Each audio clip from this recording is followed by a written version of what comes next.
انا مش غايزني في موضوع هند صبري غير موضوع منح الجنسيه المصريه لكل من هب ودب. لان هادي اللي يسوى واللي ما يسواش بالجنسيه المصريه. الانتماء لمصر العظيمه شرف لا يعلو عليه شرف غير الايمان بالله وحده سبحانه وتعالى. زمان كان الحصول على الجنسيه المصريه شيء من اصعب ما يكون. ليه بقى سهل كده؟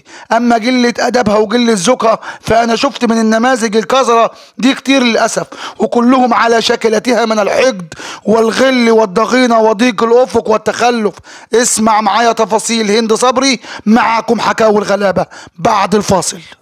منشور مثير للجدل على منصة فيسبوك انتقد الدكتور أشرف صبري والد الفنانة ياسمين صبري تصرفات هند صبري، وكتب بالنص: تخيلوا ان الممثلة التونسية التي اشتهرت في مصر تدعم القافلة ضد رأي الشعب المصري وحكومته. هؤلاء هم الأشخاص الذين نرفضهم بينما يحقرون آراء المصريين.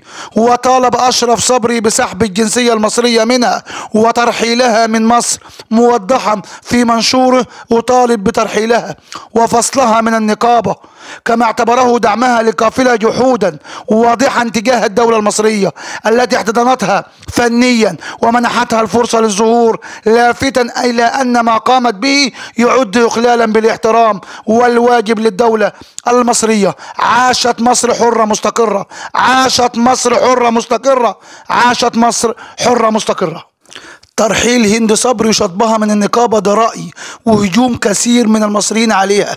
زي ما عملتك تقدر ترحلك.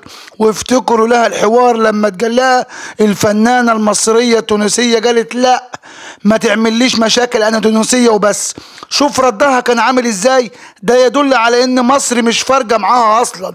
ولو انه الزوج يقول انها تشكر مصر على منحها الجنسية مش تستعر منها، وكانت ممكن تقول مصر بلدي التاني بعد تونس بكل زوج.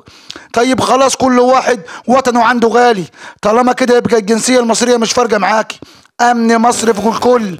مصر اللي عملتك وشهرتك وعملتك نجمة، الفضل يرجع لمصر. محدش كان يعرفك اصلا لما نزلت مصر واشتغلت فيها ممثلة، يبقى الفضل يرجع لمصر وشعب مصر. اخيرا وليس اخيرا، مصر لها الفضل على جميع فنانات العرب وفنانين العرب.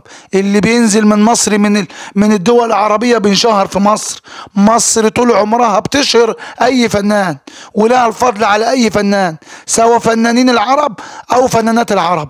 مصر طول عمرها لها الفضل عليهم وهتفضل طول عمرها لها الفضل عليهم. عاشت مصر حرة مستقرة.